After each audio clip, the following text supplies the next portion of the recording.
Nos disponemos a escuchar tu palabra. Tu palabra, que no torna atrás vacía, que es espada de dos filos, que cambia al hombre, que transforma, que trae paz, que trae consuelo, es medicina a nuestros huesos. Padre, usa a tu siervo en esta hora. Afina nuestros oídos para que estemos, Padre amado, a tono con tu palabra, con tu voz en esta mañana. Usa a tu siervo con poder y autoridad para gloria y honra de tu nombre. Gracias te doy, Padre, en el nombre poderoso de Jesús. Amén. Y amada iglesia, le pido que estemos de pies, y de pies recibimos en esta mañana al reverendo pastor Pablo Valentín en el mensaje de la palabra del Señor.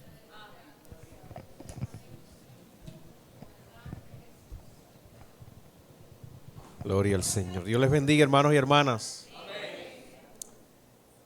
Qué tremenda mezcla de emociones y sentimientos este día. Al poder estar aquí, agradezco al pastor Humberto y a cada uno de ustedes esta oportunidad. Mi respeto y mi saludo a nuestro hermano Miguel Acevedo, hermana Minerva, a toda la familia. Veo que algunos de ellos se están poniendo más jóvenes. Y otros como David, Sor y eso, pues como que no sé.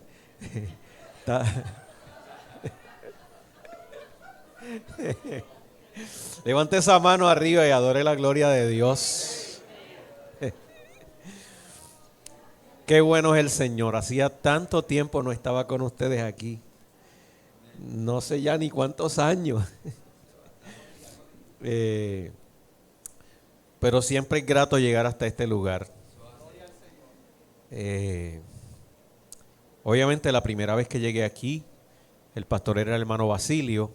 Estábamos, no sé. Bueno, yo estuve 36 años pastoreando. Y le estoy hablando como de, qué sé yo, hermano Miguel, no sé, 50 y pico de años atrás. Pero siempre con la presencia maravillosa del mismo Espíritu Santo que está con nosotros. ¿Puede darle un aplauso ahí al Señor?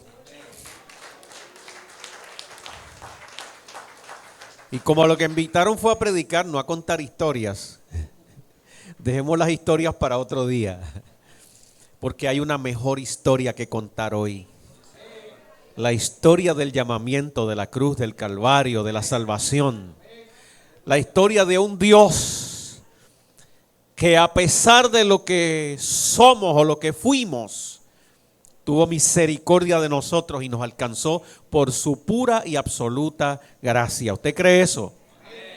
Pues vaya conmigo a la escritura en la primera carta del apóstol Pedro, capítulo número 2 y versículos 9 y 10.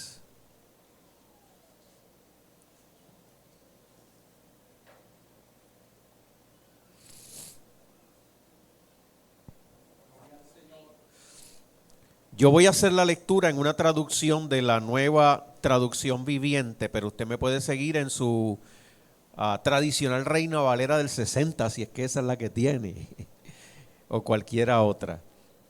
Mientras usted busca, quiero que reciban el saludo cariñoso, y él diría que apretado, de nuestro obispo, reverendo Ricardo Ortiz, y de todo el liderato de la Iglesia de Dios, hermanos. Mensualmente nosotros nos reunimos para no solo discutir asuntos de la iglesia en Puerto Rico, pero también para hacer oración por cada uno de ustedes. Y cuando cada mañana, una vez al mes, nos sentamos a la mesa para participar de la cena del Señor juntos y encomendarnos al Señor para que nos ayude a tomar las decisiones correctas con relación a la iglesia, créame que aunque no puedo decir que les tenemos a cada uno, ¿verdad? Porque son 226, sería muy larga la mañana si vamos sobre cada una. Pero le pedimos al Señor por cada una de nuestras congregaciones, para que el Señor les guíe, por nuestros pastores, para que el Señor les sostenga y que nos permita seguir adelante contra toda adversidad. Así que reciban ese saludo fraternal, hermanos, y sepa que no está usted solo. Dice así la palabra del Señor, Primera de Pedro, capítulo 2, versos 9 y 10, traducción nueva, traducción viviente. Pero ustedes no son así, porque son un pueblo elegido, son sacerdotes del Rey, una nación santa, posesión exclusiva de Dios. Por eso pueden mostrar a otros la bondad de Dios, pues Él los ha llamado a salir de la oscuridad y entrar en su luz maravillosa. Antes no tenían identidad como pueblo, ahora son pueblo de Dios. Antes no recibieron misericordia, ahora han recibido la misericordia de Dios. Padre, en el nombre de Jesús te damos gloria, alabanza y gracias. Gracias por esta palabra. Gracias por quien eres y por lo que haces. Gracias por tu infinita misericordia, Dios, por la cual hoy podemos estar aquí una vez más. Recibe nuestra expresión de gratitud, Señor, y permite que tu Santo Espíritu se mueva entre nosotros y haga posible que esta palabra produzca en cada uno aquello para lo cual tú la has enviado. En Cristo Jesús oramos. Amén y amén. Puede tomar su asiento, pero no deje de adorar al Señor.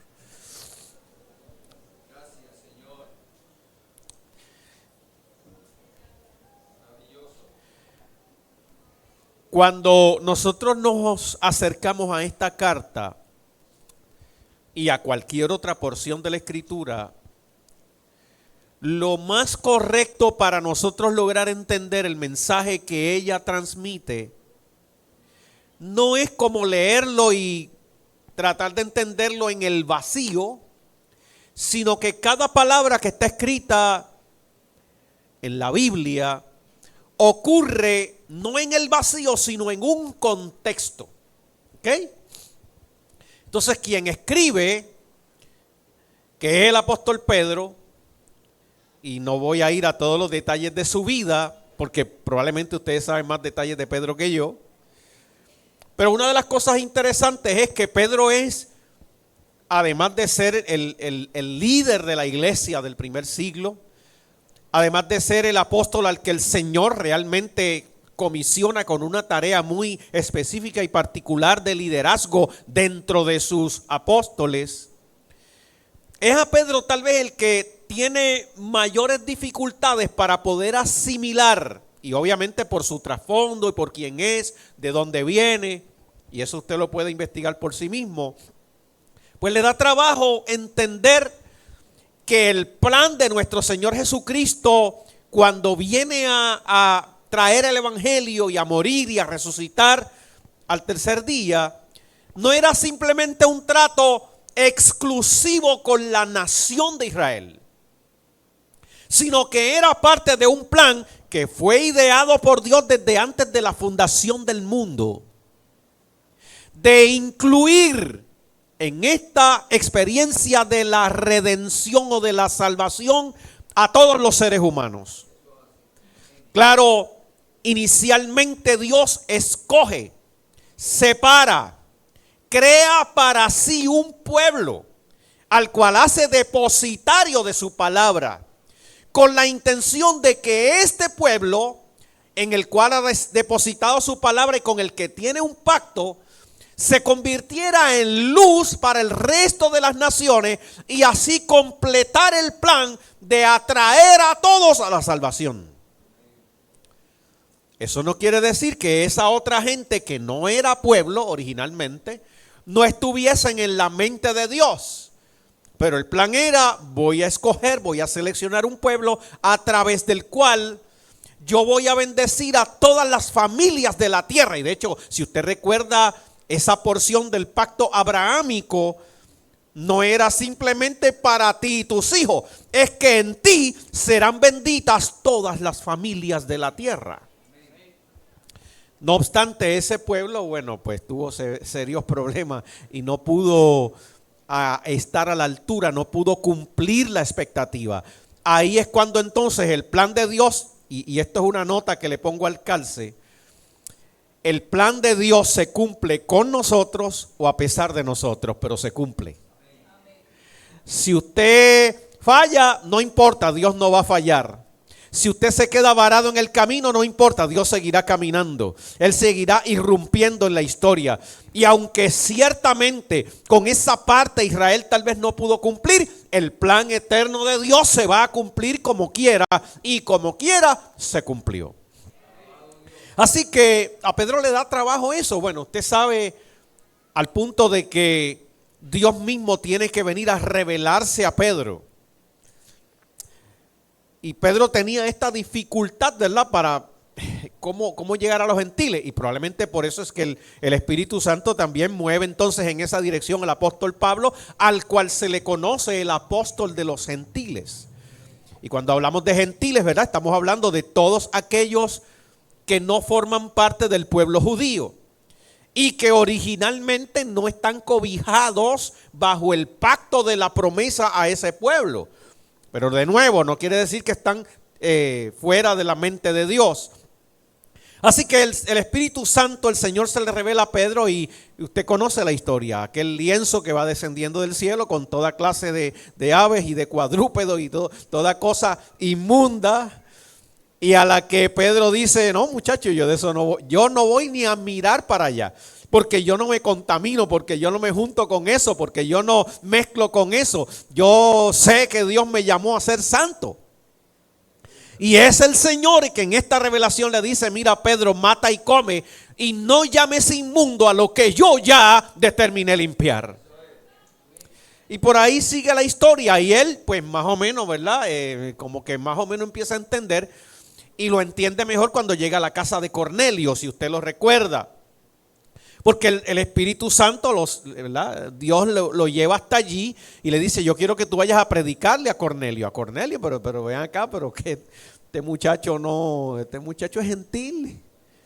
Sí, pero yo quiero que tú vayas allí. Yo no sé si usted se da cuenta que somos nosotros los que siempre andamos haciendo acepción de personas y distinciones, y quién puede cualificar y quién no, y quién puede recibir la gracia y quién no, como si la gracia fuese algo que nosotros poseemos y somos nosotros los que la otorgamos. Pero la gracia viene de Dios, y Él es el que la administra, y Él decidió extender su gracia y su misericordia a todos y cada uno de aquellos que puedan acercarse a Él. Así que todavía no había Pedro terminado de compartir el mensaje. ¿Y usted sabe qué? El Espíritu Santo descendió sobre Cornelio y toda su familia. Era como una manera del Señor afirmar que Él era el que estaba en aquel asunto. Y que no es asunto de los hombres, sino asunto de Dios, a quien Él quiere extender su misericordia, porque Él tiene misericordia del que quiere tener misericordia. Así que la historia sigue transcurriendo, y ya para este momento, cuando Pedro escribe esta carta, ha madurado, ha crecido, ha tenido largo camino, ¿verdad? Porque el calendario sigue pasando sus páginas. Y más vale que en la medida en que el calendario pase las páginas, usted crezca, madure, se haga grande, ¿verdad? Y adquiere experiencia. Y eso había pasado ya con Pedro. Así que ahora le está escribiendo a cristianos cuyo origen es gentil, pero que han abrazado la fe, y por causa de la persecución han salido corriendo y ahora están expatriados, ¿verdad? Son una especie de diáspora. Y están dispersos por toda Asia Menor y por todos los lugares. Y Pedro toma un tiempo para recordarles a esos hermanos quiénes son ellos.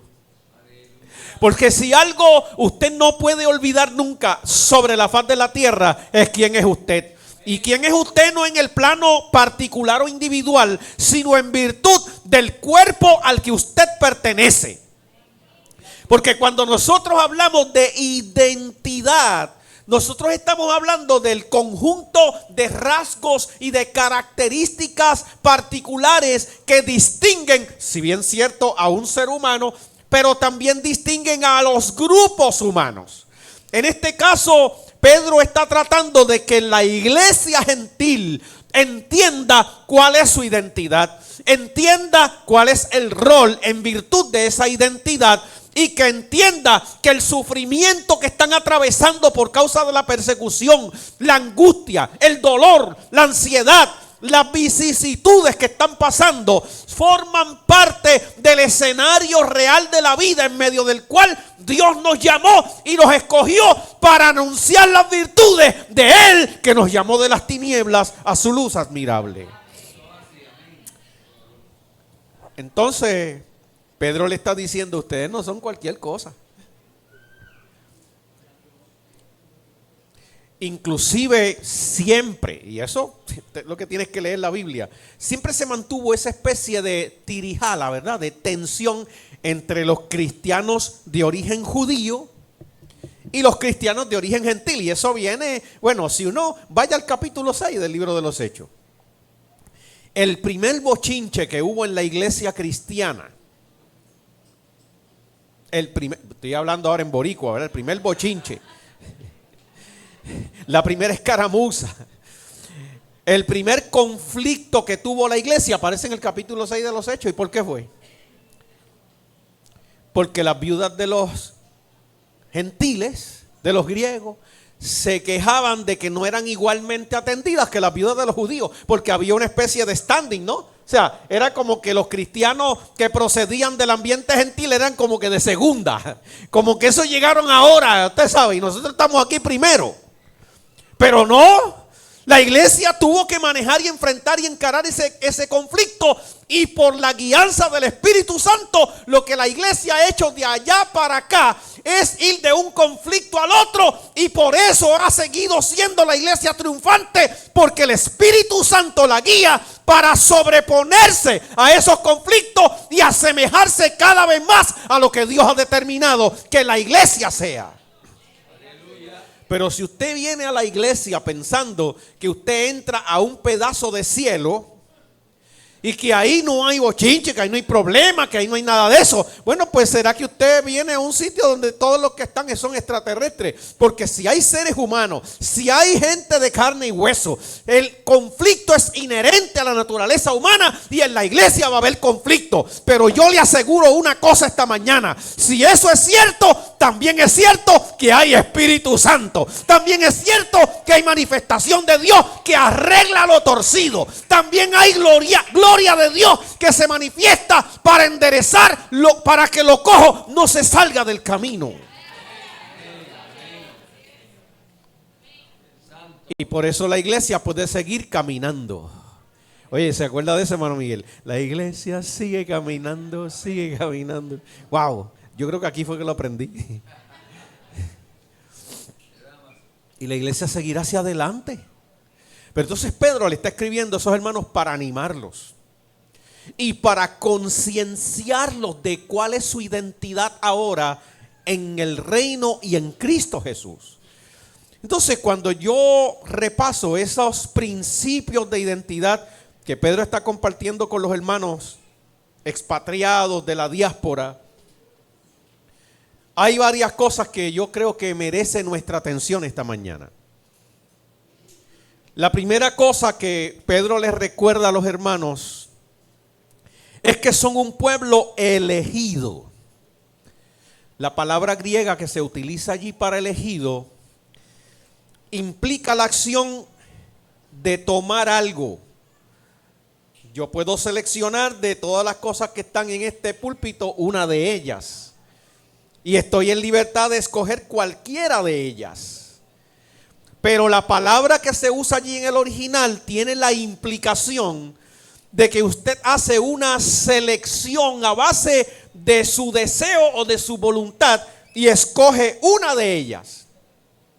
Y no simplemente que es que la escoge, sino que la toma para sí, para convertirla en una propiedad suya. Lo que Pedro le está diciendo, y obviamente cuando la Biblia se traduce al español, que se traduce no directamente originalmente del idioma griego, ¿verdad? Que fue en la que se escribió. Pero lo que le está diciendo es, miren, ustedes forman un conglomerado, un cuerpo, un grupo, un pueblo, una nación. No que está determinada por los límites geográficos o políticos humanos, sino una nación que ha sido redimida por Dios y que Él la ha tomado. Él decidió escogerla de entre todas las demás cosas y Él ha decidido que esa cosa que ha tomado va a venir a ser propiedad exclusiva de Él.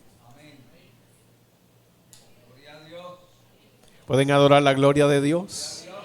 Así que tú puedes vivir bajo los términos del Imperio Romano, pero en realidad tú eres posesión de Dios. Tú puedes estar aquí en la tierra, pero en realidad eso es porque Él decidió que de toda esa gente Él iba a escoger y hacer un pueblo para hacer posesión de Él. ¿Pueden adorar la gloria del Señor? Y eso ocurre por pura gracia y misericordia de Dios. No porque esto que Él escogió sea mejor que cualquier otra cosa que pudo haber escogido. No porque esto en términos de calidad o de cantidad sea superior o mejor, sino que Él lo hace por su pura gracia y porque lo que Él escoge viene a ser especial no por lo que es, sino por quien es Dios que lo escoge. Yo no estoy aquí porque soy el nene más lindo de Dulcelabio en Mayagüez. Yo no estoy aquí porque soy el más inteligente. Yo estoy aquí porque quien me escogió es el sempiterno, sabio y soberano Dios de la tierra. Y estoy aquí no por lo que soy, sino por lo que Él es.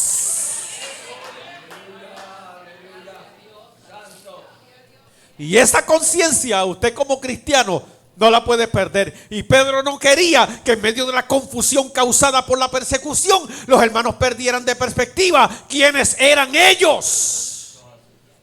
Y tome nota porque a eso hay asociado varios asuntos que yo no quiero pasar por alto esta mañana. Tenga cuidado con la doctrina de la predestinación absoluta. Déjenme moverme un poquito sobre eso. Hay corrientes teológicas que plantean que como Dios es soberano, lo cual es cierto, Él en su soberanía determinó desde antes de la fundación del mundo quiénes eran los seres humanos que se iban a perder y quiénes eran los seres humanos que se iban a salvar. Así que desde esa perspectiva de la doctrina de la predestinación o doble predestinación absoluta, si Dios decidió que tú te vas a perder, no importa lo que tú hagas, tú te vas a perder. Y si Dios decidió que tú te vas a salvar, no importa lo que hagas, ni cómo vivas, ni para dónde brinques y saltes, tú te vas a salvar. Déjeme decirle que esas corrientes se han infiltrado hasta en la iglesia pentecostal. Y por eso usted a veces ahora, algunos hermanos, creo que a veces lo dicen en ignorancia, usted escucha gente diciendo, no, porque si fulano es alma de salvación, se va a salvar como quiera. No, si fulano es alma de salvación, no importa lo que pase, él se va a salvar. Mire, él se va a salvar en tanto y en cuanto él entienda que Jesucristo es el Salvador del mundo y se produzca contrición en su corazón y sea movido al arrepentimiento, él va a ser salvo, porque Dios decidió salvar a los hombres a través de esta doctrina, que es la doctrina de la reconciliación. Lo que Él determinó fue crear un pueblo para salvación. Si tú formas en el plano individual parte de ese cuerpo o no, no es porque fue una decisión unilateral y absoluta de Dios, porque para eso te dio libre albedrío. ¿Pueden adorar la gloria de Dios? Él hace todo lo demás.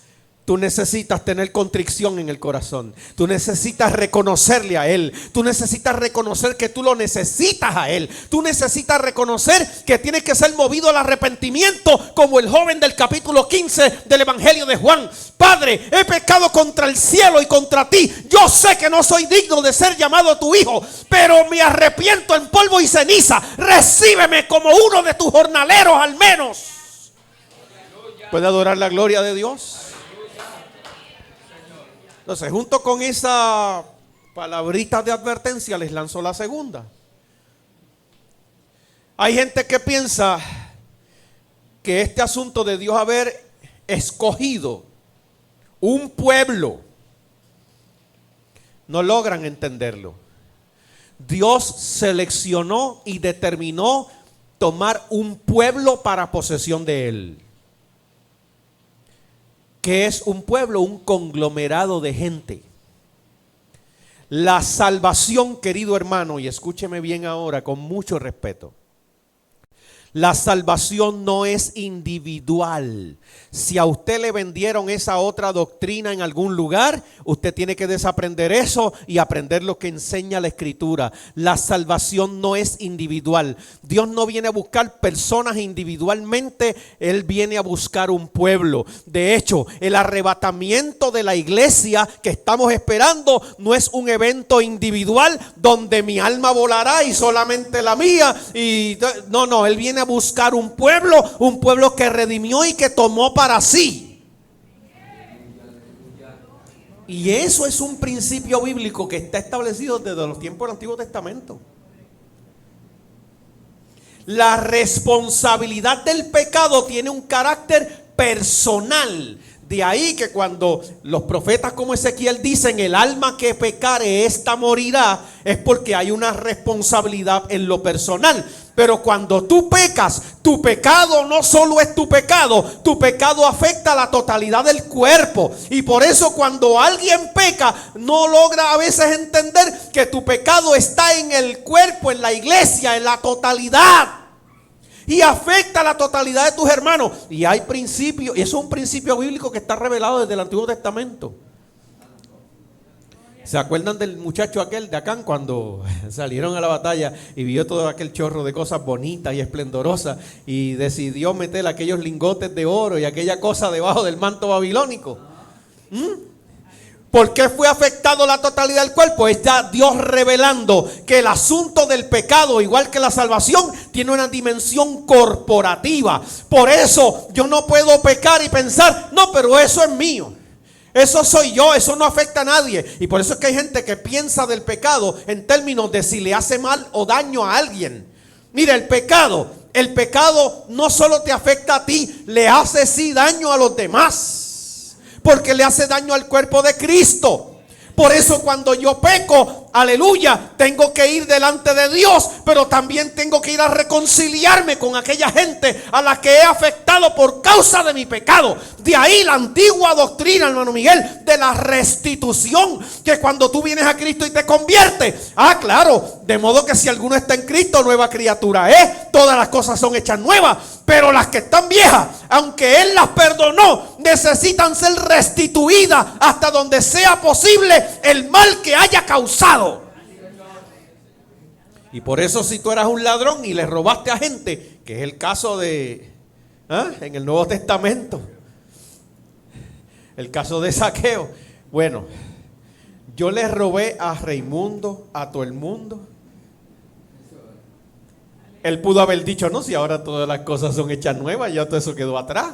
Sí, eso quedó atrás, pero es una responsabilidad personal por tu pecado. Por lo tanto, yo voy a ir y le voy a devolver cuatruplicado lo que le robé a Petronila y a Perencejo y a Junito. Y yo voy a cumplir la responsabilidad de resarcir ese daño hasta donde sea posible. ¿Puede adorar la gloria de Dios? Ustedes no son cualquier pueblo. Ustedes son un pueblo llamado por Dios para anunciar las virtudes de aquel que os llamó de las tinieblas a la luz admirable. Si ustedes fueran cualquier cuerpo, una vez pecaban, pues olvídate que ya eso pasó.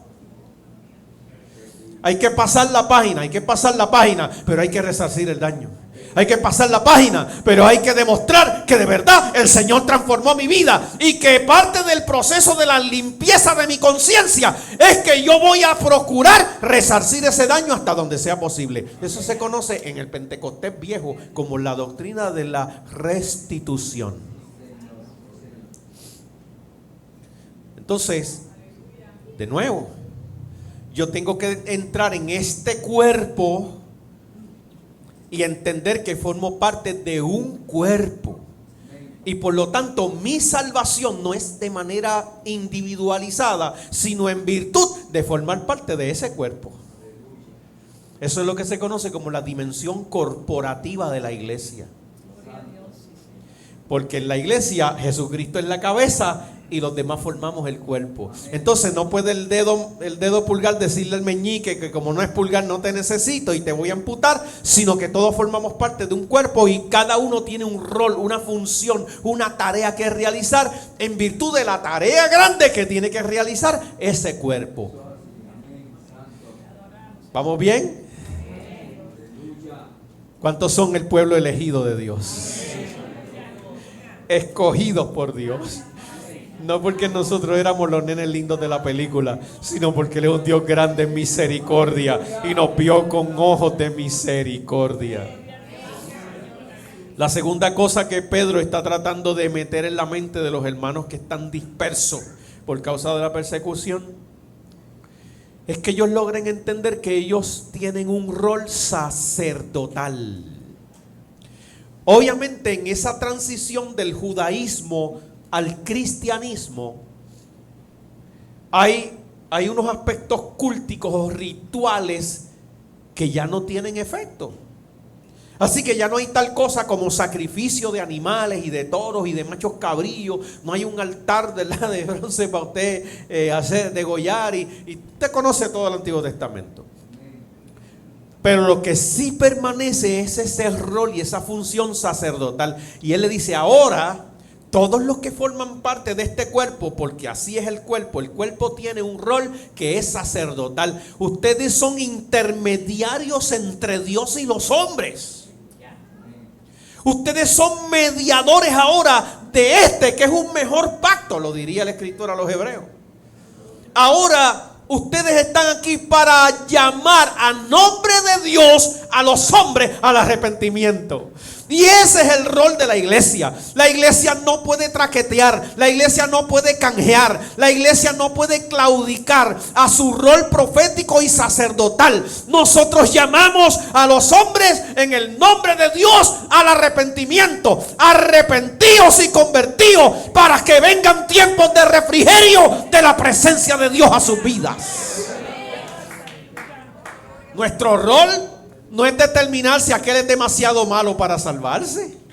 Nuestro rol no es determinar si Perencejito puede o no cualificar para ser incluido en el cuerpo. Nuestro rol es ser intermediario, es ser sacerdote, es propiciar que el sacrificio vicario de Cristo sea entendido y sea recibido por los que necesitan salir de las tinieblas. Y ese rol es el rol que tiene la iglesia en su nueva identidad. ¿Cuántos adoran la gloria de Dios? Por lo tanto, usted tiene una responsabilidad. Tú y yo tenemos una responsabilidad, todos nosotros. De ahí que una de las cosas que afirma la Reforma Protestante a partir del 1517 con Martín Lutero es regresar al sacerdocio de todos los creyentes.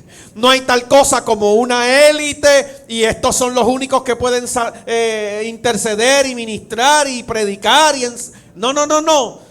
Todos y cada uno de nosotros estamos comisionados en ese rol. Así que cuando tú llegas a la sala de intensivo, como esta semana mi papá, y que te abrieron en pecho y sacaron para afuera ese motor, y que estás allí en medio de ese proceso, tú le dices a tu anestesiólogo que tú estás claro, que tú estás seguro y que él necesita de Cristo. Y tú le dices a tus compañeros de cuarto allí en la sala de intensivo que ellos también necesitan de Cristo y que hay un Dios maravilloso, que tengan paz en el corazón, aleluya, porque Dios está en control de todas las cosas. Y así aquellos que no entienden empiezan a ver tus buenas obras, empiezan a escuchar la palabra y dan gloria a Dios que está en los cielos, y sus vidas también son impactadas. ¿Puede adorar al Señor en esta hora?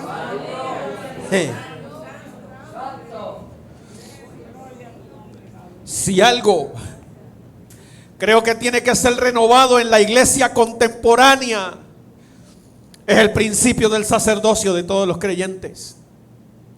Porque durante las últimas décadas hemos entrado en esa dimensión en la que la gente que asiste a la iglesia, y como decía el pastor ahorita hablando de estadísticas, si usted quiere googlear, Barna Group es una de las instituciones que se dedica a hacer estadísticas sobre la iglesia.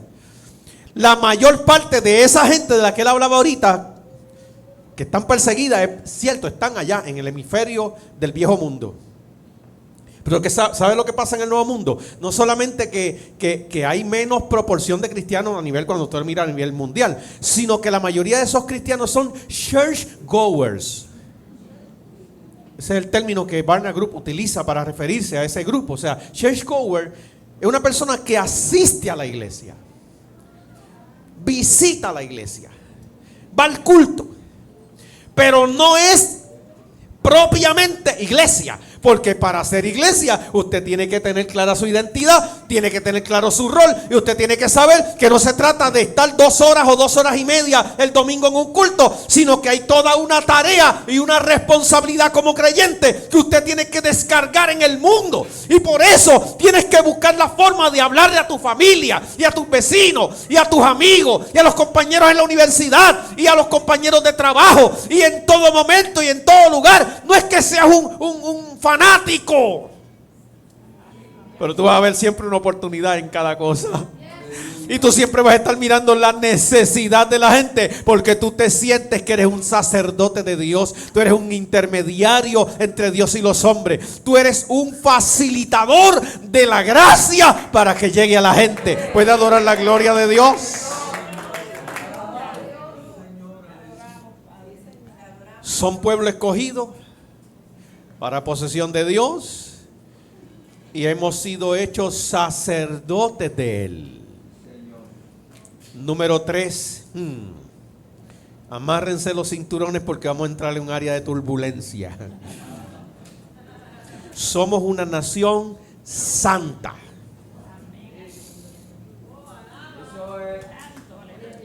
Esa porción bíblica no puede tampoco extraerse de allí así como así y arrancarla fuera de todo el contexto de la primera carta y del Nuevo Testamento y de la Escritura completa. Hay 2 dimensiones de lo que implica la consagración o la santidad. Generalmente cuando nosotros escuchamos la palabra santidad o santa o nación santa, rápido a todo el mundo se le ponen los pelos de punta y empiezan a pensar en cosas que se ponen o se quitan, o en el estilo de peinado, porque ya usted no sabe, pero yo era rubio de ojos azules. Lo que pasa es que el sol que cogí me dañó el pelo. Pero cuando yo tenía el pelo lacio, yo me peinaba con brillantina alca. Algunos no están preparados aquí para la brillantina alca.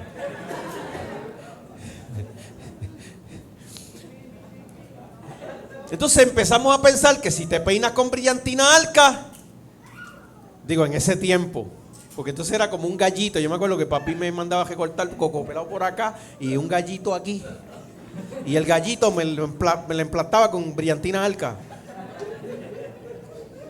Ah, no, si venían peinados con brillantina alca a la iglesia, no, estos no son santos, estos no cualifican.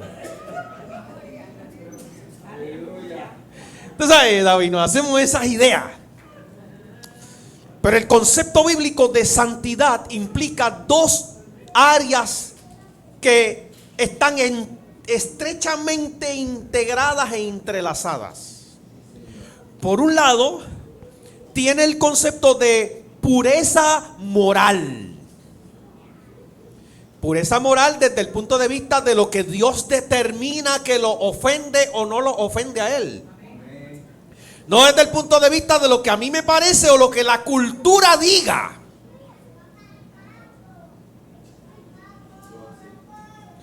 Entonces, esa pureza moral está determinada en términos de lo que Dios ha determinado que lo desagrada o lo ofende a Él, sin quitarle ni añadirle. Y en la medida en que yo, por la acción ahora del Espíritu Santo, puedo ser guiado para mantenerme en pureza moral, que incluye, entre otras cosas, mi relación exclusiva con el Señor, donde Él es el Señor de mi vida, valga la redundancia.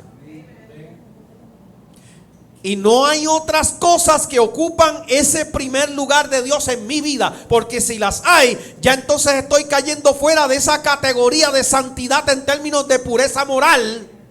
Si no, revise los 10 mandamientos, el decálogo del Antiguo Testamento. No te harás.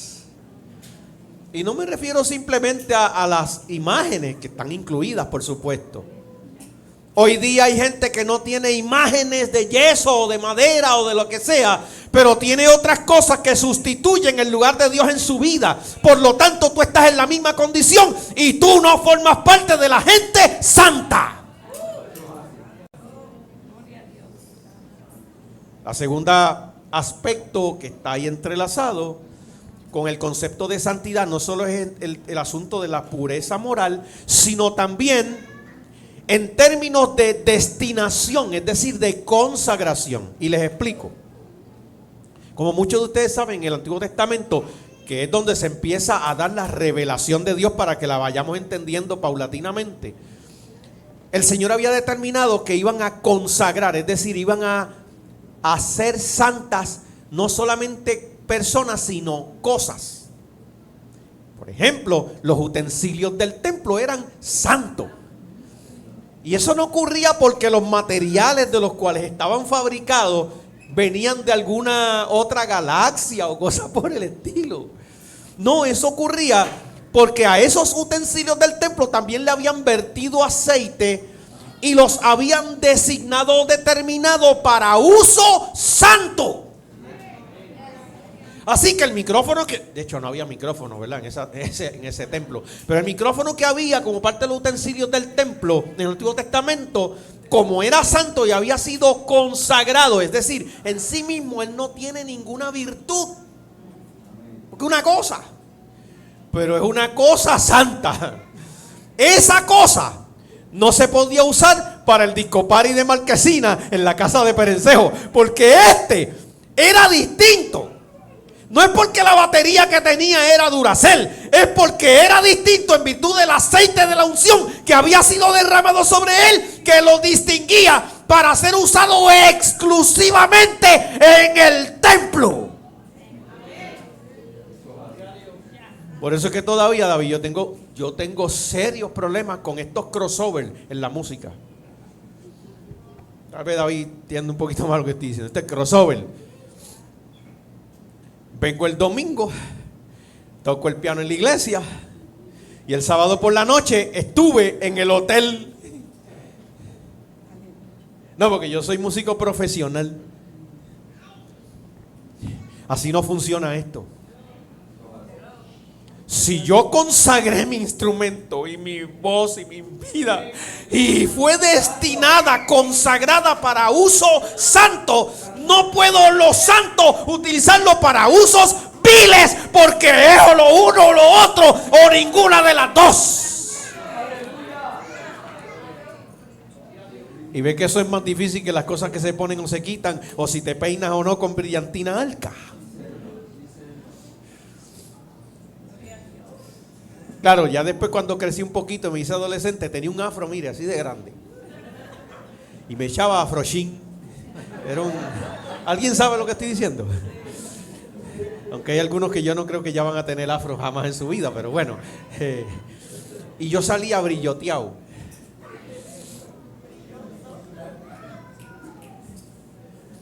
De hecho, a los 21 años, cuando voy a recibir mi primer encargo pastoral, me lo tumbé. Usted sabe, por amor a la gente.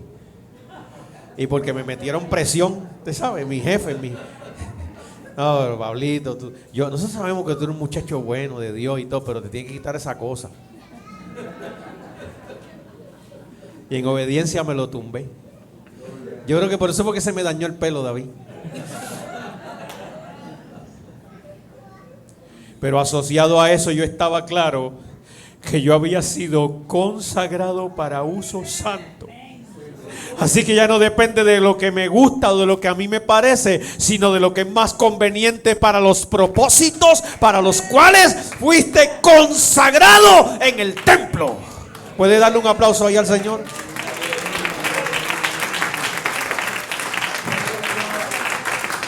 Entonces ese concepto de nación santa hay que recapturarlo en la iglesia, porque es lo que forma el core de nuestra identidad como pueblo. Yo no voy y meto 4 embustes en la planilla de contribución sobre ingresos en abril, porque yo fui consagrado. Porque no solamente por el término de la pureza moral, sino porque yo estoy destinado para un uso santo. Déjeme hacerle esta historia. Pues hoy, como quiera, tengo que hacer algunas historias. ¿Cuántos conocen a René González? Bueno, cuando éramos chamacos, jóvenes. Por si usted no lo sabía, una de las cosas que primero hacía René era tocar la guitarra. Y un día se fue a tocar en un party de la escuela con su guitarrita. Y él tenía un pastor que se llamaba Ernesto Rodríguez, el Señor lo tiene en su gloria, allí en Villa Albizu, chacho, y el pastor se enteró.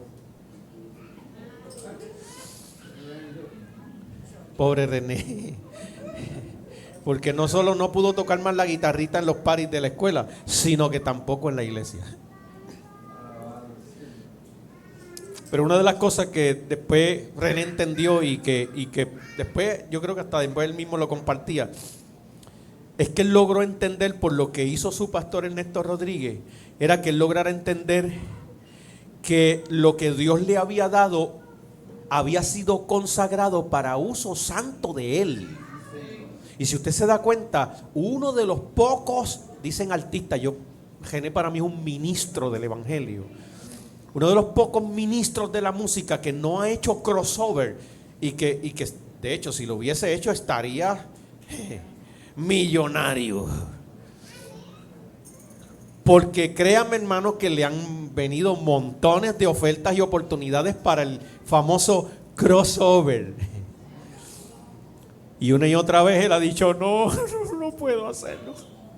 A mí me parece que cada vez que él le viene una oferta, lo que se acuerda es de la disciplina que le metió el Ernesto y que no lo dejó tocar por un buen tiempo en la iglesia. Porque fue consagrado, está destinado para un uso santo.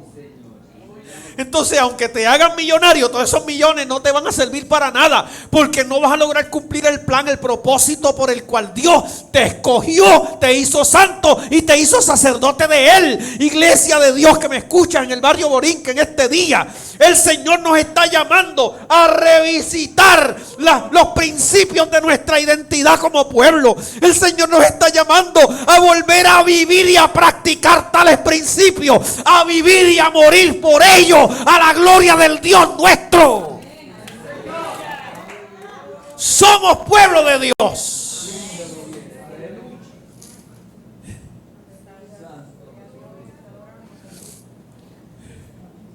En cuarto lugar y último, Pedro está tratando de animar a los hermanos que están por allá dispersados por causa de la persecución, de que somos pueblo por la misericordia de Dios. Misericordia pura. Dice que misericordia es el corazón que se enternece al ver la miseria de alguien. Y que al enternecerse es movido a una acción para resolver o para aliviar esa miseria. Son misericordia. Entonces, esa misericordia, en este caso que viene de Dios, no toma en consideración las cualificaciones de aquel a quien se le otorga.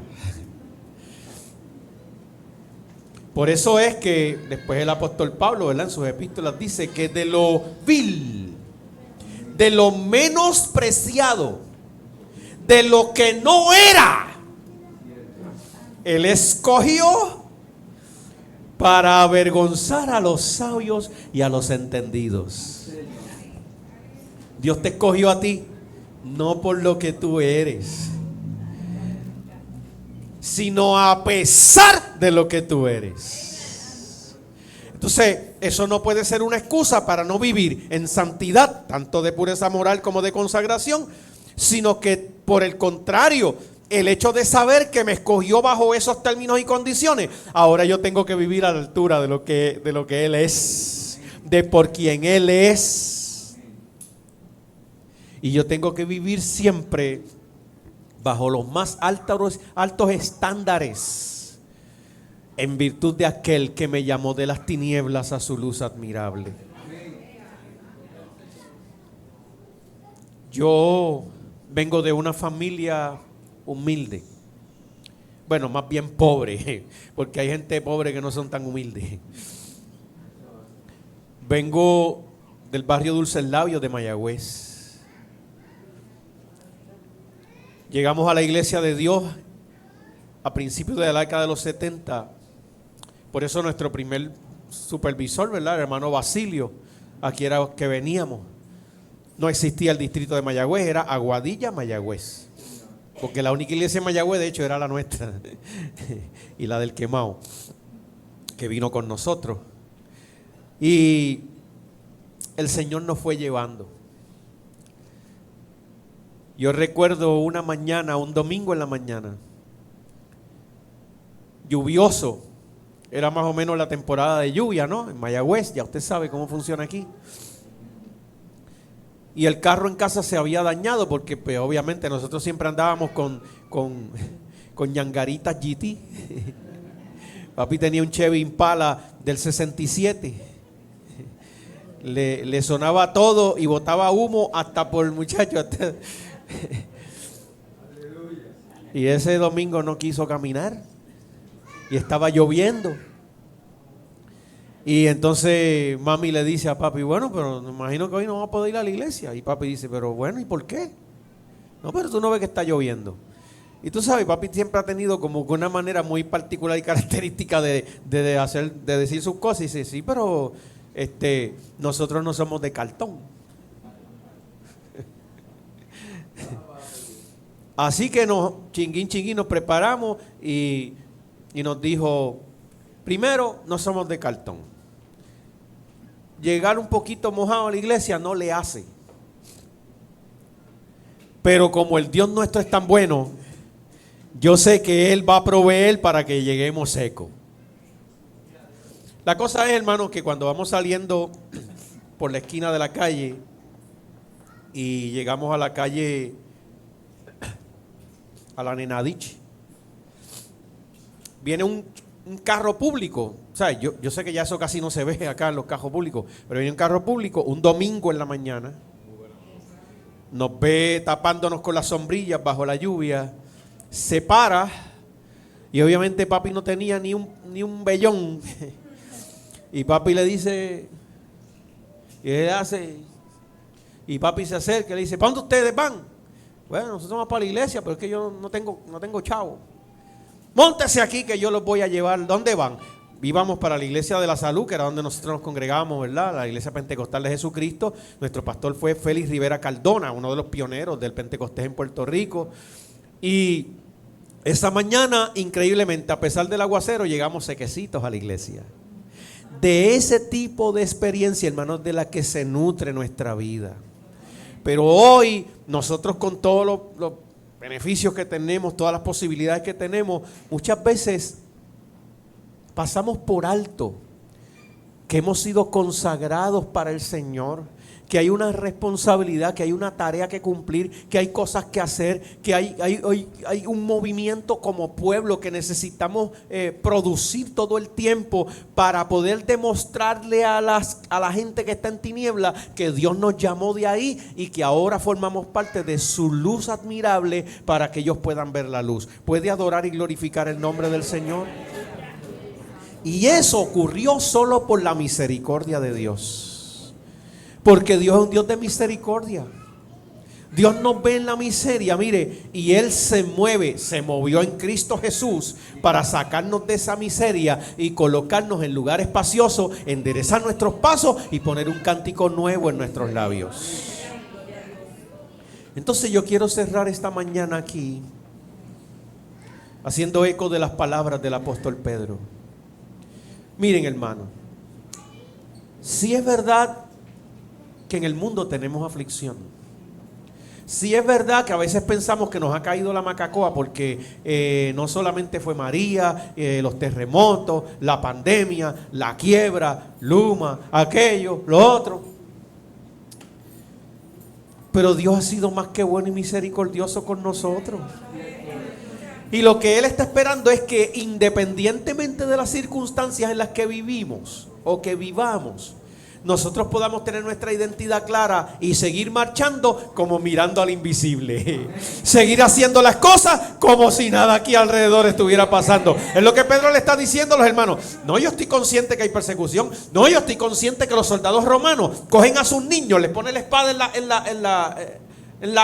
en el cuello y les dicen a ustedes que si no afirman que César es Señor, ellos los degollan de frente a ustedes.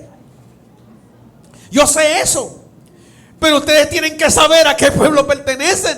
Y ustedes tienen que entender que ustedes ya forman parte del pueblo de Dios. Y aunque sus hijos sean degollados por los romanos, aunque ustedes sean encarcelados, aunque ustedes sean perseguidos, hay una tarea que necesitamos realizar porque el Señor nos las encargó a nosotros. ¿Pueden adorar la gloria de Dios? Entonces el Señor nos está convocando una vez más, hermanos. Posiblemente has dejado un poquito de lado aquello para lo cual Dios te consagró, te separó, te escogió. Posiblemente con muy buenas y sobradas razones.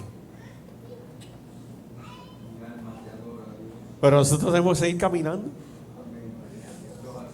Los dejo con esto finalmente. Mire, esta semana mi papá fue operado de corazón abierto para un reemplazo de válvula aórtica. Tú sabes, te abren el pecho, sacan ese aparato para afuera, cortan la aorta, te conectan a una máquina que va a ser tu pulmón y tus pulmones y tu corazón, porque el corazón se queda paralizado ahí durante 2 horas y pico. Sacaron la válvula, sacaron toda la piedra que había ahí, metieron una válvula de toro. Ahora yo espero que él no termine comiendo hierba, pero bueno, metieron una válvula ahí de toro. Pegan otra vez la aorta, cierran aquí. Yo pensaba que iba a salir con aquellos clips y la cosa que yo conocía. Y me dice el médico, no, lo que le ponemos es una pega ahí, una pega. Dios mío, Señor. Yo le había dicho ya al pastor, pero mi papá me enseñó que tu tarea en el Señor va por encima de todas las cosas. Y yo le oraba esta semana, Señor, tú sabes que yo tengo un compromiso el domingo, Señor, tú sabes que el viejo que... Mi papá está caminando, mis queridos hermanos. Esta mañana le hice un plato de avena con huevo, con tostada, con café. Y ese tipo se puso, mire que... Y lo único que sigue diciendo es, tienes que entender que el Señor es primero. Tienes que entender que para lo que el Señor te llamó es primero y todo lo demás es añadidura y Él se va a encargar. Eso no quiere decir que yo voy a ser irresponsable, pero eso estoy en Mayagüez, me mudé prácticamente todas estas semanas para acá. Y el Señor, hay gente aquí a la que hace tiempo le ha venido inquietando y diciendo, hay una tarea que te he encargado, que te he delegado, que te he transferido. Hay cosas para las cuales te estoy convocando porque yo te escogí y te escogí no por quién eres, te escogí por quien yo soy, te dice el Señor. Yo te he seleccionado no solo para que sea mi propiedad, sino para que siendo mi propiedad hagas aquello para lo cual yo te he escogido. Yo te he llamado para ser una nación santa. No solo en términos de pureza moral, pero también que entiendas que hay un compromiso, hay una consagración, hay algo para lo que Dios ya te determinó. Y eso es lo que forma quien eres. Erra, cataba, soy amando. Y si esta mañana se ha acelerado tu corazón, es porque es el Espíritu Santo metiendo ahí esa palabra hasta partir el alma y el tuétano de los huesos. Y si hoy tú quisieras reafirmar este compromiso de identidad al cual has sido llamado, diciéndole aquí en este altar: Señor, gracias por tu misericordia. Porque por tu misericordia no hemos sido consumidos. Porque a pesar de que a veces no hacemos lo que debemos y echamos las cosas para el lado, Él sigue teniendo misericordia y te atrae con lazos de amor y cuerdas de misericordia. Y si este día tú quieres hacer una respuesta a la misericordia que ha sido derramada para ti, yo solo te invito para que te muevas. No sé si aquí se permite, ¿verdad? Muévete hacia acá, hacia adelante. Y junto conmigo, digámosle: Señor, aquí está mi vida. Yo realmente afirmo que tú me has consagrado. Y yo solo quiero, Señor, cumplir tu propósito en mi vida, porque solo así podré estar en la verdadera identidad que tú designaste para mí. Póngase sobre sus pies conmigo. Si quiere acercarse, puede hacerlo. Yo no te voy a tocar, porque quien te va a tocar es el Espíritu Santo.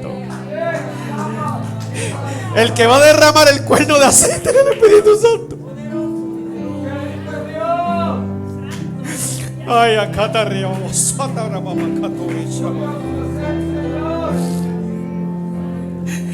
Aleluya, aleluya, aleluya, aleluya.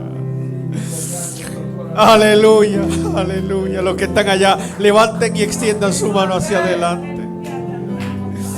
Padre, en el nombre de Jesús, mira a tu pueblo aquí reunido. Muy especialmente este grupo de hermanos y hermanas, Señor, en este altar, que están sintiendo a borbotones el derramamiento de tu misericordia sobre sus vidas. Y están sintiendo la convocatoria de tu Espíritu para entrar en niveles más profundos de consagración, de destinarse para uso santo. Y tú les estás impartiendo ahora dones, Señor, capacidades, carismas, con los cuales puedan ser instrumento útil en tu mano y para la extensión de tu reino aquí en la tierra. Te suplico que puedan vivir a la altura de tu llamamiento santo, que puedan ser, oh Jehová Dios, los sacerdotes que tú has designado, formar parte de esta nación santa para gloria de tu nombre. Que puedan vivir, Señor, en medio de este mundo con todas las cosas que eso implica, pero con la identidad que nos caracteriza y que nos distingue de cualquier otra cosa, porque somos pueblo para posesión tuya. Aun aquellos que están allá en los asientos, Señor, pero que tu palabra los ha taladrado y los ha tocado. Sigue guiándolos, Dios, para que entren cada vez en niveles más profundos de consagración a la tarea que tú les has llamado. Permítenos vivir, Señor, en esta corporación santa, a la altura de lo que tú esperas de nosotros. Y a ti, al único y sabio Dios, siempre daremos gloria, honra y alabanza en Cristo Jesús. Amén. Dele un aplauso ahí al Señor. Gracias, hermanos, por darme este tiempo. Suplico